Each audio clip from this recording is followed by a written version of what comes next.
This is the substance which is most abundantly present in the living system. Without water, no life is possible. If our earth had no water, it could be barren and lifeless like the moon. Apart from this, water is needed for agriculture and industry. It is present to the extent of 99% in water weeds. Eggs have 74%. Wood contains 10% water. Watermelon has about 95%. Our own body has about 75% water. We cannot conceive of any ecosystem which has no water. An ecosystem is a self-supporting ecological unit like a forest, a pond, a lake, or even an ocean. And all these ecosystems can exist only when there is water. Most of these, except the oceanic ecosystems, can survive only when there is fresh water available. A question may arise here as to how the various components of an ecosystem receive water. This is because the water present on the earth is never static. It is always moving and circulating. This circulation of water is called the hydrological cycle or the water cycle. Water wherever present, whether it is in oceans, rivers, lakes, ponds, or in soil, in plants, in the body of animals and humans, continuously evaporates and the vapor enters the atmosphere. The vapor is then returned back to the earth in the forms of rains, snow, or hail. Major parts of these directly fall into the oceans. The rest fall on land where they form streams, rivers, lakes, etc. Some of the water falling on land enters the soil and meets the underground table.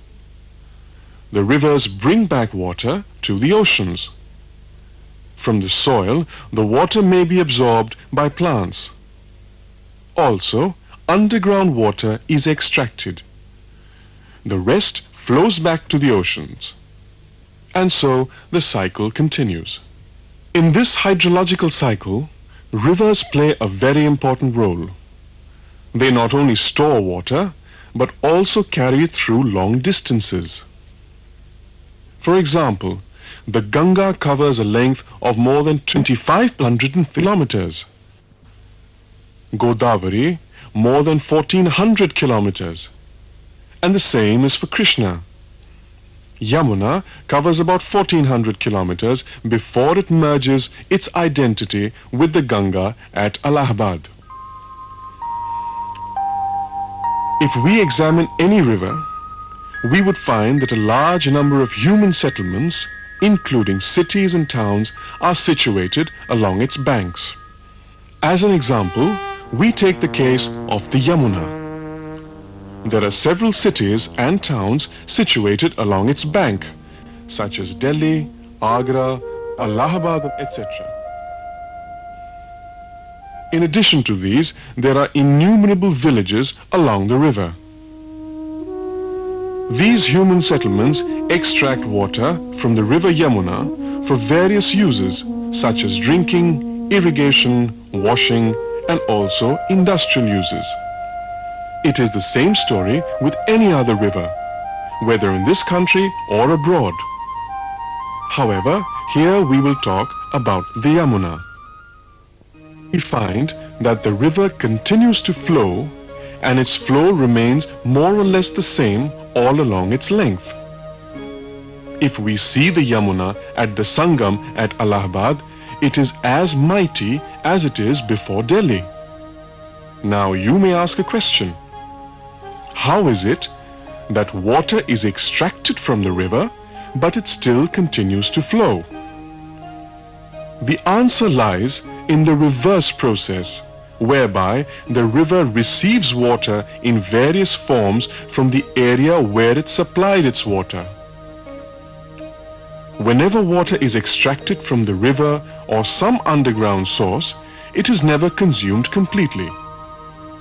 Most of it comes back in the form of wastewater.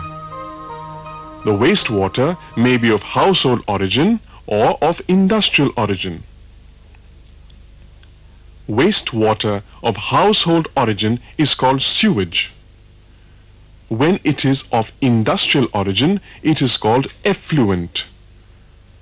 Apart from sewage and effluent, the river also receives agricultural runoffs. So, in a way, the water extracted from the river is returned back to the river. This is very good. It keeps the river flowing. But the question is, can we call this process the recycling of water? In the case of the Yamuna, and for that matter any other river of India, it cannot be called recycling. The reason is that what we take from the river is good quality water, and what we put back to the river is water contaminated with various types of wastes and harmful substances. If it is household wastewater, it contains kitchen wastes, soaps, detergents, excretory materials, etc. If it is industrial wastewater or effluents, it may contain a variety of materials which come into contact with the water during the industrial process. The quality of industrial effluents will depend on the raw materials used by the industries and the finished products. Our industrial processes use thousands and thousands of chemicals, and they may be present in the effluents. Another waste which is generated by the industry is heat. Water is used for cooling purposes. The cooling water coming out of industries carries with it a lot of heat, and when it is discharged to the river, it leads to thermal pollution. Thermal power plants are notorious for causing thermal pollution.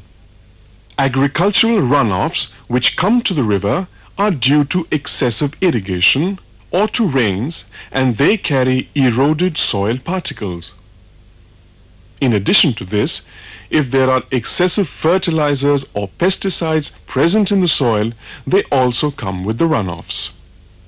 Another source of Yamuna pollution, especially during the monsoons, is the high rate of soil erosion which takes place in the catchment areas.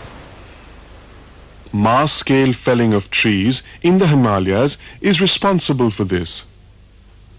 During the monsoons, the river water looks as if it is diluted mud. However, this pollutant or impurity is not very dangerous, as it is visible to the naked eye and can be removed easily. This can be controlled by controlling deforestation on hills and by planting more trees in erosion-prone areas. As far as the pollutants received from household sources are concerned, they are not as harmful, as they mainly consist of organic matter which is present in low concentrations and can be taken care of by the river itself. The river water contains bacteria and other organisms which destroy these materials. However, if the household waste is discharged in large quantities, the river cannot destroy the wastes, so they accumulate in the river. Similar is the case of industrial waste which is discharged in the Yamuna. Most of it accumulates in the water, and when the water is used, these wastes are recycled. In the case of most of the industrial wastes, the problem is that they are not visible to the naked eye, and thus remain in the water, which is then used by people. You may be aware of the Minamata disease, which is caused by mercury. The name has its origin in Minamata Bay in Japan, where in 1939 a factory discharged wastewater containing mercury. In 1953, birds and cats of the area got adversely affected. By 1956, neurological disorders were detected in the human population of the area. In 1959, several people died. All this happened because the mercury present in the water was absorbed by small plants and animals, and when bigger animals ate the plants and small animals, the mercury passed on to them. Later, when fishes ate the small animals, the mercury entered and accumulated in the body of fishes. The fishes were consumed by the people living in the area. Thus, this mercury was passed on to the human population either directly through water or through plants or fishes. Such effects, as in the case of Minamata Bay, may not be visible immediately.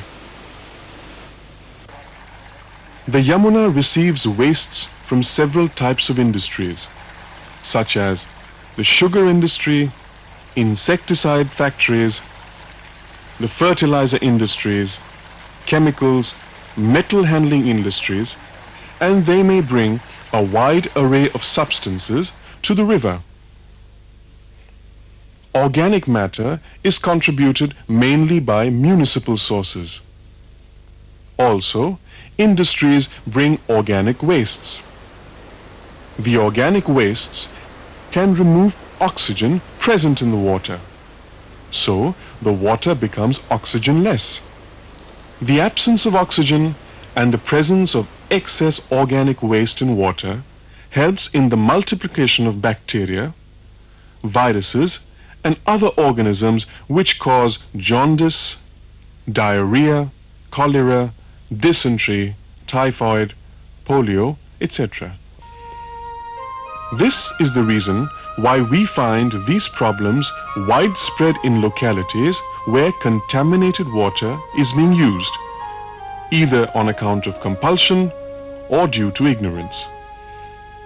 Water is extracted from the Yamuna all along its course. It is not only cities and towns where the water is extracted for drinking and other uses, but also in the innumerable villages along its banks. In cities and towns, the municipal water supply department provides some treatment before it is distributed. But in villages, no such facility exists. People use the water as it is. Even during municipal treatment, there is no guarantee that the harmful organisms present in water will be destroyed completely. And as far as the chemical pollutants present in the water are concerned, the municipal treatment system is not in a position to remove them.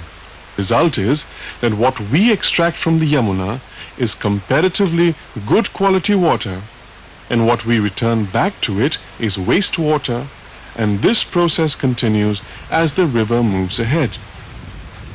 This is the reason why the quality of Yamuna water deteriorates more and more as it completes its journey.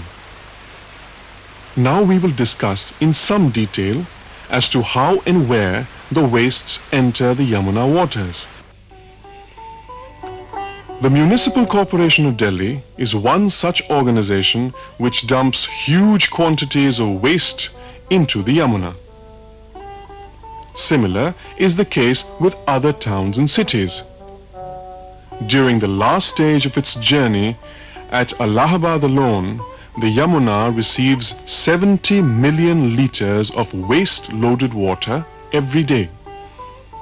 Similarly, except for a few industries which are on the banks of the Yamuna, most discharge their wastewater into the Yamuna. Thus, the Yamuna water is extracted for use, but when it comes back, it is not water, but either sewage or effluents, and the responsibility lies with the cities, towns, and industries which are situated near the Yamuna. So the question is there any solution to this problem? We take good quality water from Yamuna and put back waste-loaded water. No doubt, it keeps the Yamuna flowing, but it is no more the Yamuna which is sacred and clean. It has become a big nala. Can't this be checked? The solution is certainly there, and it is not very difficult. The sewage or effluent has to be provided proper treatment before it is discharged to the river. Now, what is this treatment? The process of treatment involves a few steps. First, there is primary treatment, where suspended solids are removed by settling or flotation and with the help of certain chemicals. Thus, the wastewater becomes free from several types of impurities at this stage. Then the wastewater is taken to a secondary treatment plant. Two types of secondary treatment are in common use. The first one is called the activated sludge process, where the wastewater is aerated and bacteria are permitted to grow in it. The bacteria destroy the waste materials and the water becomes clean. In the trickling filter process, the wastewater is allowed to trickle through a bed of stones where bacteria grow and they destroy the pollutants. Secondary treatment also involves disinfection, which is done by adding chlorine to the water. Most of the pollutants are removed by primary and secondary treatments. If necessary, tertiary treatment may be given. This is a more complicated process and not always essential. Primary and secondary treatments can remove pollutants to a great extent. One precaution needed is that industrial effluents and domestic sewage should be treated separately. Industrial effluents may contain basic substances which can kill bacteria responsible for biodegradation of pollution. These chemicals need neutralization or removal before secondary treatment. So if the wastewater, whether it is effluents or sewage, is given proper treatment, it would be free from waste, and when it comes back to the river, we would be recycling the river water successfully. In such a situation, the quality of river water will not deteriorate much when its water is put to use and the wastewater after use is discharged back.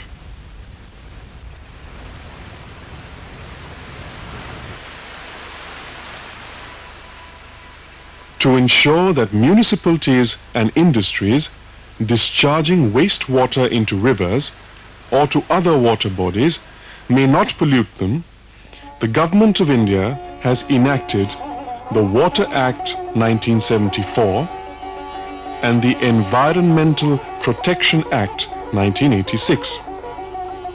Under these acts, standards have been set for various discharges, and for those who exceed such limits, there are punishments. To implement these laws, there is the Central Board for Prevention and Control of Water Pollution and similar boards at state levels. These boards have an obligation to implement these acts. Awareness among people can also play a very important role. People can pursue the polluters and the boards to take corrective measures so that the untreated sewage or effluent is not permitted to come out of industries or municipal installations. The sewage or effluent may be provided adequate treatment before flowing into any river, lake, ocean or land. However, the tragedy is that the Yamuna is still receiving large quantities of untreated or partially treated industrial and domestic wastes. This is not the Yamuna that we would like to have. But why do we lament over the Yamuna alone? The story of other rivers of our country is not at all different, and some of them are even more polluted than the Yamuna.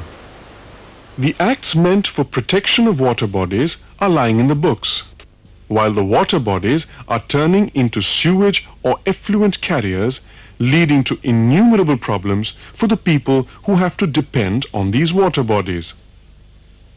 The Ganga attracted attention a few years ago, and now a program has already been undertaken to clean the Ganga.